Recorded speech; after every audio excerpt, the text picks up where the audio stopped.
reasons also had a lot to do with the current financial crisis in Turkey. For that, we connect with Aykan Erdemir, Senior Fellow at the Foundation for Defense of Democracies and a former member of the Turkish Parliament. Good to have you on, Aykan. Hello, good to meet you too. Thanks for having me. President Erdogan is strongly opposed to the IMF bailout, which is emerging as a strong, viable solution to the lira crisis in Turkey. He is also responding back to the U.S. with retaliatory tariffs.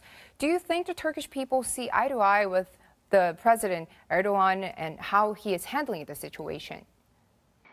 Turkey is a deeply divided society. It's the same when it comes to politics, and it's the same when it comes to the economy. Latest polls show that, President Erdogan has a sizable support base when it comes to his handling of the economic crisis. He has presented Turkey's economic downturn first and foremost as a global conspiracy, as an economic war waged against Turkey by enemies outside. And he has been pointing the finger to the United States. He has argued that if it weren't for the U.S. sanctions and pushback, Turkish economy has been on track. Now, of course, there is also the other half of Turkey. The Turkish opposition across the spectrum has been criticizing Erdogan's mismanagement of the economy.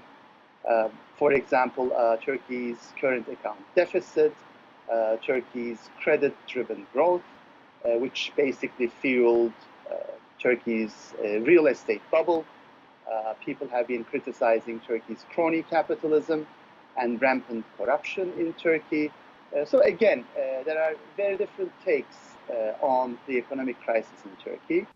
And judging by the developments going on inside Turkey, it seems like President Erdogan is looking for a new economic alliance. So do you think that China or Russia perhaps can replace this role? A vast majority of Turkey's foreign direct investment comes from the West, the European Union and the US. A vast majority of Turkey's exports go to the West, again, the European Union and the United States. Both Russia, Iran, China, Qatar, when it comes to buying Turkish goods, these countries are at the very bottom of the list, meaning these countries are not a replacement for Turkey's Western markets. And interestingly, Turkey has a huge trade deficit in its relations with these countries. So the relationship is extremely asymmetric. Turkey is a good market, for Russia, China, and Iran, as well as Qatar, but they're not good markets for Turkey.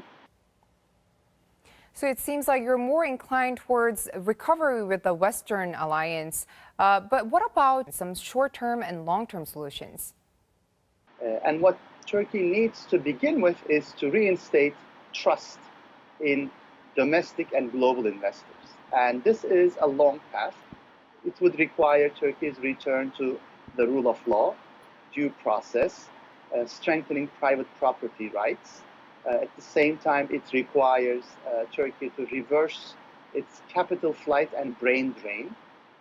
There is a need to invest in education, in R&D. Also, there is a need to invest in high value-added products to shift the economy's focus from real estate-led speculative growth to an export-oriented, kind of industry-based growth. But for the time being, there doesn't seem to be any move to that end. You just mentioned a lot of things ranging from reinstating trust and to export growth. So how long do you think this will actually take? This time, most analysts are talking about an L-shaped recovery, meaning it will be a long, slow, and painful recovery process.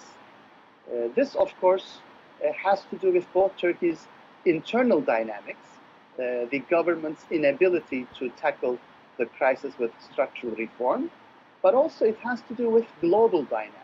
The US Federal Reserve tapering. Countries like Turkey have much more difficulty in accessing foreign currency loans. And this will compound Turkey's problem. And I would argue that that's yet another reason why Turkey should immediately, without losing any further time, recognize the structural flaws in its current economic management and start on the path to recovery.